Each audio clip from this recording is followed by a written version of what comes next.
Hello, everyone. Welcome to another week of MEMO in Conversation. I am Anjuman Rahman, a reporter at Middle East Monitor, and today I have with me Alex Saieh, the head of humanitarian policy and advocacy at Save the Children International. Thank you, Alex, for taking the time to join us and going ahead with the discussion regarding the suffering of Palestinian children in Gaza today. So thank you. Thank you for having me. Okay, so something we should all have marked on our calendars is the fact that Friday, 5th of April, we're marking Palestinian Child's Day. So therefore, MEMO felt it would be timely to have this discussion, considering the worsening situations on the ground in Gaza right now.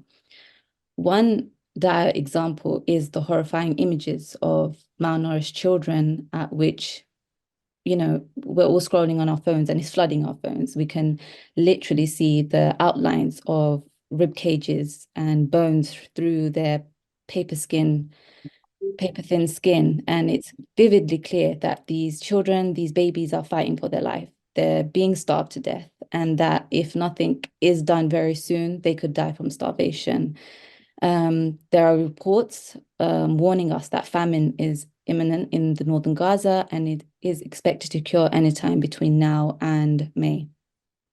And to be frank, we can see that right now with alongside the rest of the many horrific evil Israel is imposing against the Palestinian children. These haunting images. And we're also seeing, viral video clips of Palestinian parents, the fathers feeding their starving children spoiled potatoes or grass and mixing all sorts of things due to the Israeli blockade imposed on the entry of food aid on the besieged Gaza Strip. In fact, based on the stats I have with me from Care International, is that at least 27 individuals, 23 of those being children, have already died from severe acute malnutrition and dehydration in the northern Gaza, with the youngest child being only a few days old. And Alex, I've also been looking at the reports from Save the Children that highlight the dire situation faced by the malnourished children due to obstruction of food and medical care, leading to weight loss, weaknesses, and details such as cracked skin. So, Alex, maybe you can begin by, introducing a little about yourself, Save the Children, and maybe provide an overview of the current situation regarding the malnourished children in Gaza. What specific challenges the children are facing, including their families, because we're also aware of the pregnant women as well. So there's children coming, more babies being born into this war, and the families that are facing difficulties in accessing food and medical care, and how Save the Children been responding to this crisis, and what specific assistance you've been providing to these affected children and families. Thank you so much for having me. So Save the Children has been in the occupied Palestinian territory since the 50s, and we've been in Gaza since the 70s. So we have a long history of working with Palestinian children inside the occupied Palestinian territory, but also in the region. So we also work with Palestinian refugee children in Lebanon, Jordan, and other countries as well. So we have been working with them for quite some time. As you noted, the situation for Palestinian children this year is the most horrific situation they've ever faced. On record, we've seen more Palestinian children killed than any year on record, and we're seeing Palestinian children killed in the most horrific ways possible. To speak a little bit about the starvation that they're facing and the malnourishment, you mentioned that 23 children have been recorded to have died of malnutrition. We actually believe that in reality, this is just the tip of the iceberg. These are the children who managed to actually whose parents actually managed to bring them to health facilities and to try to get some help, and who have been recorded. But in reality, there's likely many more children who have died of a combination of malnutrition and disease who we may never hear about. One of my colleagues a couple of weeks ago, when he was at one of the hospitals in Gaza, said that doctors said that after delivering babies, the doctors have to discharge the mother and the child immediately, because they don't have the capacity to support them. And then the children, the babies, the infants just go back to the shelters and die because the mother is not able to feed her child because of the unsanitary and overcrowded conditions in shelters. And so these numbers are just the tip of the iceberg. And oftentimes when children are malnourished, they don't just die of the malnourishment itself, but actually of disease. And because their bodies are unable to fight off disease. When children face severe acute malnutrition, they're at higher risk of dying of common diseases like diarrhea or pneumonia. And malnutrition, especially when it's acute, it impacts children both in the short term and long term. Their muscles waste away. It can impact their cognitive and physical abilities. It can lead to stunting. So the physical harm that we're seeing imposed on Palestinian children today will mean physical harm in the long term as well. This is something that we really need to keep in mind. In terms of the looming famine in Gaza right now, another important thing to note is that in most cases, children and adults die of malnutrition way before famine is declared. Actually, when organizations declare or states declare famine, people are already dying of severe malnutrition and disease. And that's exactly what we're seeing now. So famine may as well be in Gaza right now because we're already seeing people dying. We're already seeing some of the horrific impact of prolonged malnutrition on children and adults as well. And so what are the staff of Save the Children doing currently on the grounds dealing with this? Like you said, you can't declare famine. Famine is declared too late, I'd say. We see the results of it way beforehand. Children are dying. Like you said, it's not just the stats are probably much higher because it's not. We're obviously documenting what staff are seeing visibly and taken to them, the patient taken, but there are countless. I mean, there's rubbles, there's people still stuck under rubble and children's left abandoned under the rubbles because there's no access to them, and so they're dying from starvation under the rubble. Technically, they might not have been broken to bits. If they're not broken to bits and stuck under the rubble, they're dying from starvation under the rubble. So I'm glad you pointed that out. So can you give a little insight of what the staff are doing right now? Is it just are they being able to provide any food? And if it's not just providing food, like you said, there's other long-term damages. There's the mental health.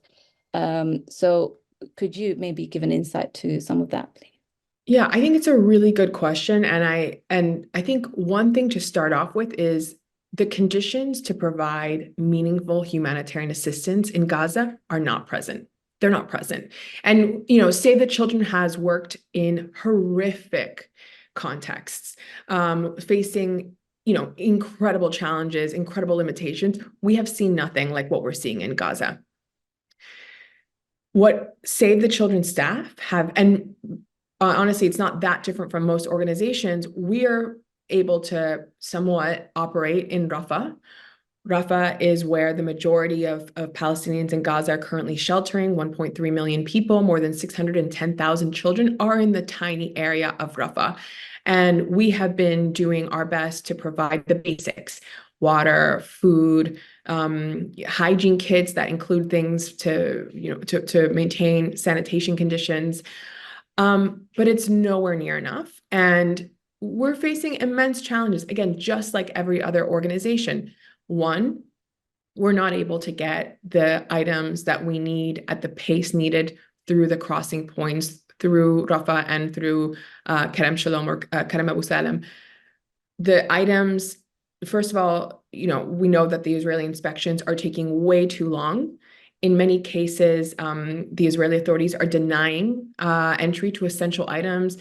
We have seen humanitarian organizations have things like water purification devices, poles for tents, scissors, medical scissors, essential items that, any population would need to survive, and that is essential to provide a meaningful humanitarian response. So that's the first thing. The second thing is that there are many more crossing points that can be opened in Gaza to allow aid into the areas most in need. So there are many crossing points bordering Gaza. Currently, only 2 really have been made available, Rafah and Kerem Shalom. We're not really able to access the north. And we know how horrific things are in northern Gaza. Some 300,000 people, possibly more, are in northern Gaza facing the highest levels of starvation. IPC5 is what the preeminent body on food insecurity is saying, right? And I think what's important to note is that when people are in IPC5 levels of catastrophic food insecurity, in many cases, they can't just have food. They need medical attention, therapeutic feeding in order to survive. And so it's not sufficient to just send truckloads of food to northern Gaza and, just like that. What we need is actual humanitarian access with professional, medical professionals, doctors, nurses, humanitarian staff with, extensive experience and the conditions to provide aid, including medical support, safely. That's not happening right now. And this is not only happening because many humanitarian missions to northern Gaza have been denied by the Israeli authorities, but it's also happening because organizations are not able to deliver humanitarian assistance safely. We saw the horrific tragedy that happened with 7 staff members from World Central Kitchen, but we know that some 196 aid workers have been killed in the last 6 months. And we also know that many other healthcare workers, doctors, nurses, ambulance workers have also been killed. And it's important to note that there is a system that should be in place to allow humanitarian aid workers to provide aid safely in Gaza, and that's not happening, right? Even when aid organizations provide the coordinates of their operations to the Israeli authorities to protect their movement across Gaza, we're seeing aid workers be killed. And this is primarily what's making it unsafe to deliver humanitarian assistance in Gaza. And this is having a massive detrimental impact on the population in northern Gaza, but also in southern Gaza as well. We're also seeing catastrophic levels of food insecurity in other parts of Gaza. And this is really the crux of the issue. Okay, yeah. I read the report and it mentioned the attacks on the aid workers and the obstructions in aid delivery. And we're currently seeing the aftermath of the recent attacks, especially the 3 days ago on the World Central Kitchen. And as a result, aid trucks are turning away now, and organizations like UNRWA are pulling out because of the major safety risks on its workers. Where does Save the Children stand on this? Well, we have condemned the use of starvation as a weapon of war. And alongside several other organizations and human rights organizations, we've seen the weaponization of aid in Gaza, and this must be stopped. We've called on Israel to lift all restrictions impeding safe aid delivery. And we've also called on the international community and donor governments to use their influence to stop this. What we're seeing in Gaza is setting dangerous precedents for other countries as well. And it's completely unacceptable. And we've not only called for a ceasefire and said that a ceasefire is what's needed to deliver aid safely, and protect and save lives, but we've also asked governments to stop fueling the crisis through the transfer of weapons, ammunition, and parts. And this is the moment where we need governments to face the facts and make decisions that could save lives in Gaza. And looking ahead, what are the practically, what role can governments and humanitarian organizations play in ensuring the protection and well-being of vulnerable populations, especially when it comes to the children and the pregnant mothers? Nothing is being hidden from us. We're seeing visually testimonies, first-hand testimonies, including, from Save the Children, where directly they're talking about the children, which I'd like you to share some as well, if you can, share some personal insight, to give a personal touch to this discussion of how these children are feeling, what they're doing, how they're looking, what they're suffering exactly, the names, the age, giving some sort of imagery to these stats, I guess.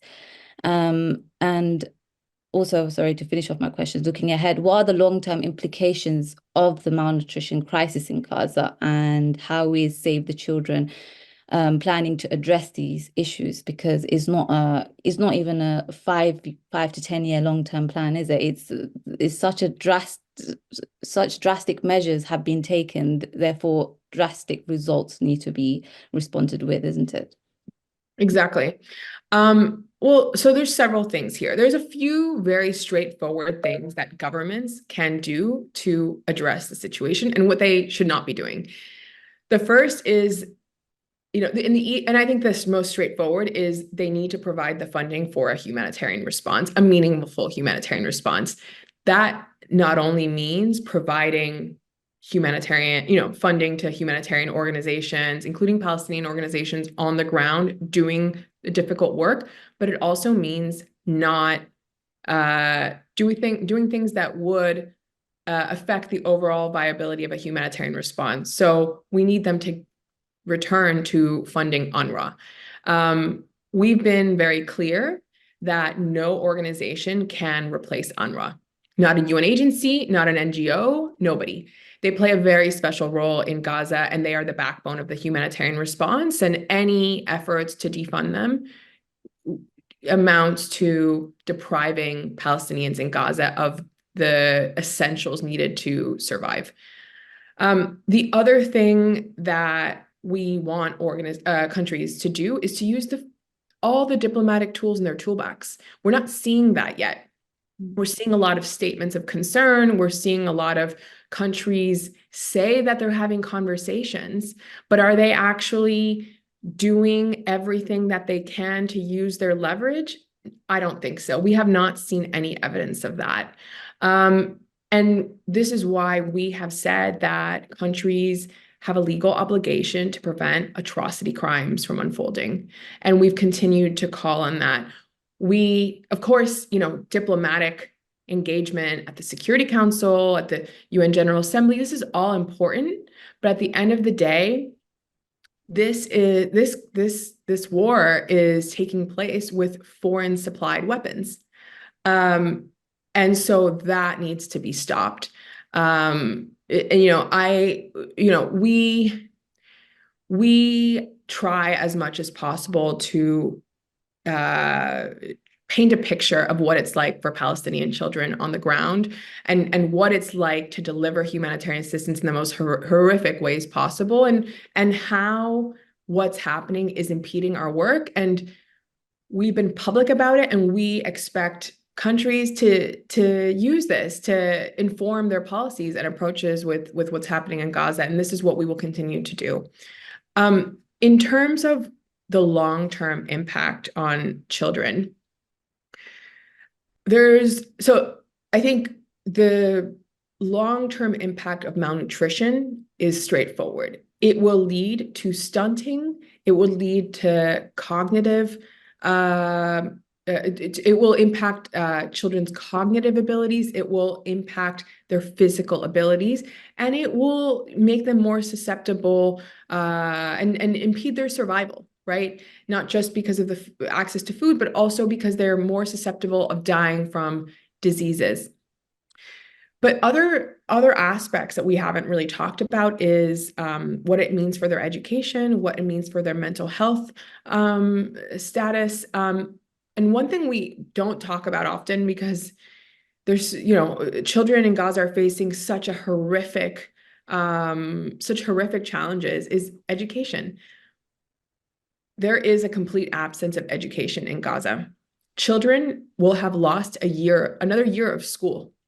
And for, if you're 16 years old, you've lost probably several years after, suffering through a harsh Israeli military blockade, recurrent conflict, recurrent violence. And now we're 6 months into this, and that's almost an entire year of school.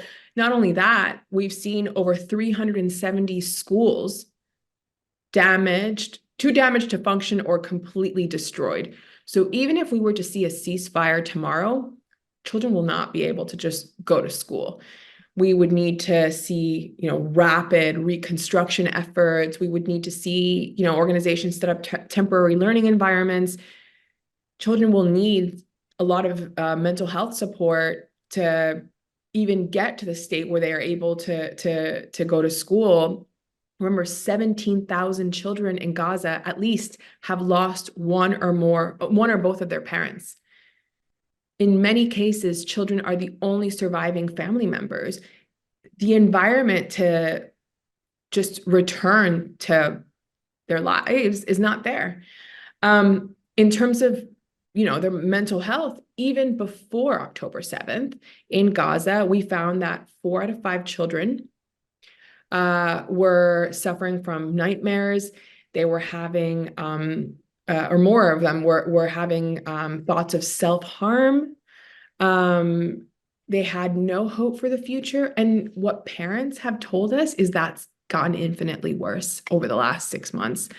I can read some testimonies that I have from parents that we interviewed over the last 6 months.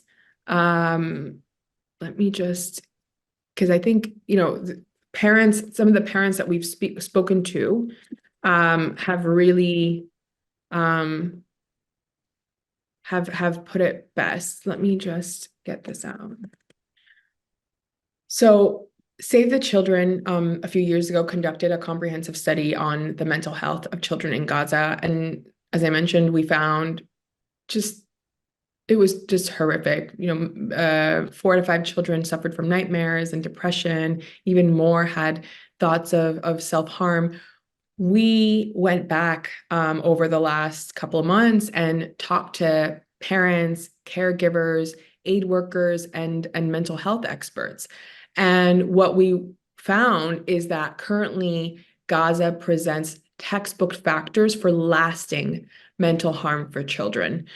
One mother of 4 told us that she said to us, I wouldn't even say that their mental health has deteriorated. It's been obliterated, complete psychological destruction. Another parent, a dad, told us, quote, my children ask me, Daddy, can we go home? I have to tell them that our house was destroyed, that it's gone. They start crying, and I comfort them by telling them that I'll get them another one. What can I say? I can't see a life for them anymore or a future. Life is so difficult for them now. We live in such a small place. They cannot breathe. The streets are full of children. The whole of Gaza is in Rafah now. People are stacked on top of one another. Sometimes I try to take my children for a short walk, and all they do is cry. What can I do? And so those, that really shows the level of fear and desperation right now, especially even people who've made it and who have survived and are in Gaza and in Rafah right now. What we hear from our staff is that Rafah is teeming with children. There are children all over. It's a city of children. So if there is an expanded Israeli military incursion in Rafah, it's horrifying to think of it, but we may see even higher numbers of children being killed. It's such a small place. People are crammed up up against each other. The streets are lined with tents. They have absolutely nowhere to go. And so we've warned that if there is an expanded military incursion into Rafah, we will see mass casualties possibly on a scale that we haven't seen before, which is horrifying to think of. We may see a collapse of the humanitarian response. That's where most of the humanitarian aid is being distributed. And so what we're seeing now on children will have a lasting impact on them. We talk a lot about the number of children who have been killed, but we don't often talk about the lifelong injuries that many of them face. Even in Rafah, my colleagues say that they walk around and you see child after child maimed with one or more of their limbs missing. I can't even imagine the numbers of children now who suffered from not just explosive weapons that have ripped out their limbs, but also children who are facing amputations without anesthetics, and also no medical support to help them even recover and learn how to live a life without their limbs. This will have lifelong consequences on on children. Doctors have said that children are dying with painful deaths. I was at an event the other day, and a doctor was saying that he witnessed a child, her whole face burnt, and you could see the bones, and they couldn't even find a place for her to die. So this is the reality for Palestinian children in Gaza, and it's impossible for this to not have lifelong consequences on them and their ability and future prospects and ability to recover. What we're seeing in Gaza is so unprecedented. I don't know. I can't even imagine what the solutions would be for the 17,000 children who have lost one or more parents. It's Gaza and the occupied Palestinian territory in general does not have currently the capacity to deal with this impact, with these problems, with these issues, and it will have lifelong consequences. I don't even know what to say. Most of the time when you hear such things, especially when people who have been familiar with the crisis in Gaza, that it was already in the worst of places. It's an open air prison, there's always been a blockade. People have always been suffering, more than half of the population have been poverty stricken and starving and malnourished and struggling with education, and all these night terrors and trauma. It's generational trauma as well. And so, like you said, you can't even possibly comprehend or how to prepare for what is the situation now and what will be the result of it should Israel leave Gaza soon. So yeah, you're just left speechless most of the time.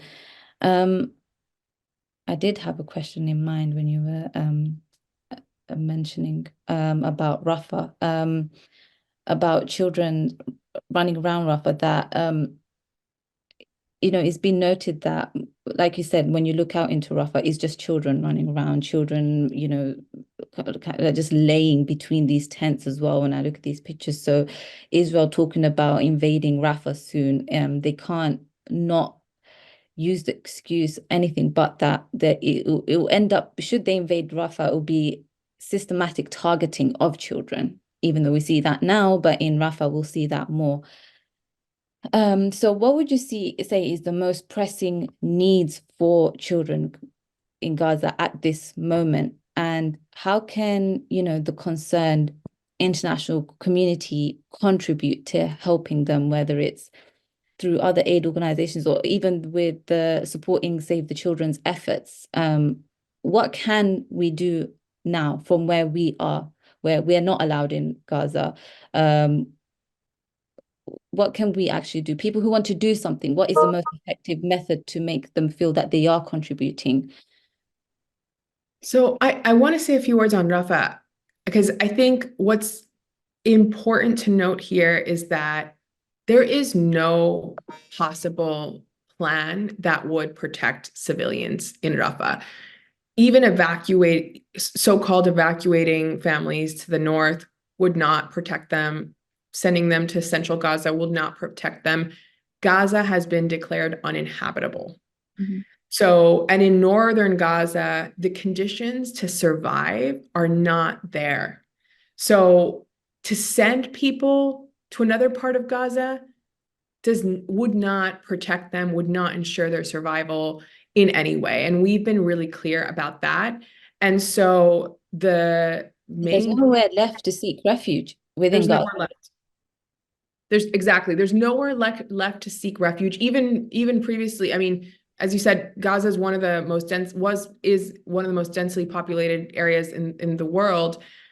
There was nowhere for people ever to go, and now in Rafah, they're squeezed into a tiny area without the ability to really the conditions to survive.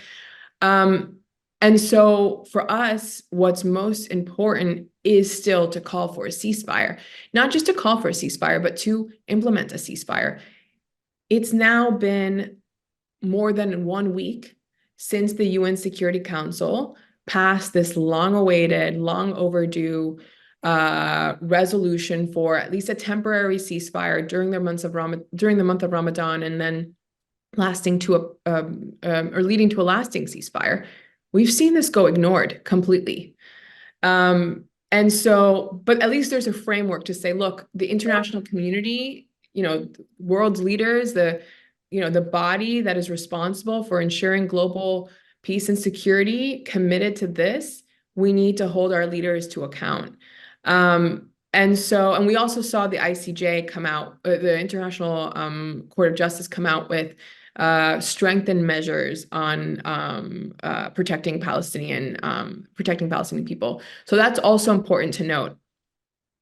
And so right now it's about holding our leaders to account, holding them to account in terms of our own national laws, right? According to international law. Of course, there are many organizations that people can donate money to, and I think that's important, right? People need humanitarian assistance, and they need anything, anything that comes to the border is helpful, and that's important. That should be supported. But also, and I think the most important thing is for individuals to call their elected representatives, emphasize their expectations, emphasize what their responsibilities are and what they want them to see, what they want to see happen. And, that's a ceasefire, a respect for international humanitarian law, respect for human rights, aid to go into Gaza, to stop the starvation of the people of Gaza. And this is the most important thing that we can do, irrespective of where we are. I also wanted to know if you can say something about this, but Save the Children is quite they're based in several parts of the world, they're quite active. I wanted to know if has there been observations made on how other, victims of conflicts and war are treated and responded to around the world, and so between them and between the Palestinians in Gaza, could you maybe point out anything that how the response is different, the lack of accountability, or I guess what do most people remain ignorant of when it comes to Palestinians in Gaza, and their life there and the struggles and the suffering? Well, that's a big question. But I guess, everyone is paying attention to what's happening in Gaza. Yeah, Wherever we all work, eyes, all attention is on Gaza. And that's why I asked the previous question, because a lot of people say they just feel like they're just watching and they Yeah. feel helpless. They don't know what to do because there's so much to do, but there's no quite clear sign of where to start or how to go about it. Yeah, And it's a good question. so I think much learning in one go as well, because all eyes are on Gaza now, and people are learning so much history and just shocked about how much has been going on without them knowing, because whether it's media bias or reporting and whatnot, I guess. yeah, definitely. And I think it really depends on where you are, like what part of the world, right? And, Mhm. in some places there's more access to information, and other places there's less. I think so across countries that we work in, we're seeing people are paying attention. People are paying attention to how the world is acting. They're paying attention to how leaders are acting, especially Western leaders. And I think people are taking note. I think there is, of course, quite a lot of attention on Gaza, and I think that there are many other crises where the situation is also horrific that are not getting as much attention, and people are also noting that. The situation in Sudan is also horrific. And many other places. I think what people are also noting, though, with Gaza is that even though there is all this attention, everything's out in the open, we're seeing people's deaths live streamed. We're still seeing an unwillingness to take meaningful action from world leaders, despite messages sent from their publics. And so I think that's also being noted. But I think what we have seen, and I think it's important to note, is there is global solidarity with the people of the occupied Palestinian territory, and in Gaza in particular. I think we saw a lot of this with, projections in different capitals, ceasefire now. We've seen people come out and, in solidarity. So I think the global solidarity is there. Um, but I think definitely we will see the observations of how Palestinians are being treated in Gaza will have an impact in other contexts. The lack of accountability will have an impact on other contexts, unfortunately. And this is why it's important for us to continue to call for accountability, to continue to ensure that we don't see double standards applied, that we see a respect for international humanitarian law. This is why it's important for organizations to continue to speak out about what's happening, and use their presence on the ground to speak out. And this is what we'll continue to do. Well, thank you, Alex. I think you've been so fruitful that you've addressed everything. But there's something you noted, I just want to ask one last question, that the long-term damage and implications that's going to be left for the Palestinians. So people are so concentrated on what they can do now, isn't it? It's the here and the now and whatnot. But what are the different ways people can get involved later for the children in Gaza, once hopefully a ceasefire is called and this is over soon? How can people remain active for the children and the rest of the victims in Gaza?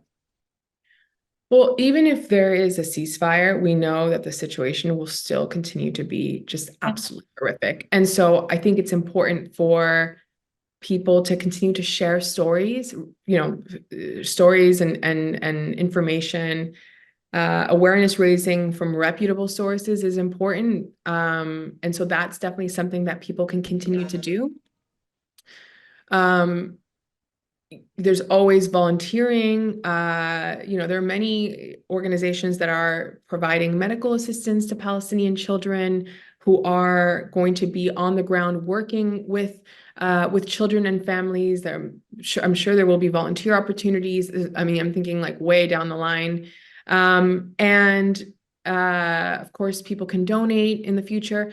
But also, I think irrespective of, I mean, eventually there will be a ceasefire, but I think it's important for individuals to continue to be engaged on this, to continue to remind their elected representatives that they're watching what's happening, and that they expect, their governments to act in accordance with international law and stop fueling the crisis. And that will sadly continue to be an issue, I think, for some time to come. Mhm. And how do you think is the best way to mark Palestinian Child's Day? Um, how can we celebrate yet mourn for the children right now? I think Palestinian children and their deaths of Palestinian children are not numbers. And I think to an extent we've become almost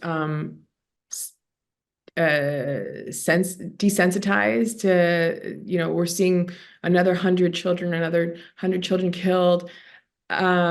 And so it's important to also commemorate the lives of Palestinian children, and emphasize that they all had lives, they had families, they had loved ones, they had hopes, aspirations, dreams, and that needs to be noted and commemorated, and we need to remind people of that always. And I think that's the most important way of commemorating this day, and also using it to remind elected representatives what their actions are doing to Palestinian children who had hopes and dreams and futures that are, and how they're contributing to having those robbed from them. And that's how I would say we need to mark Palestinian Children's Day.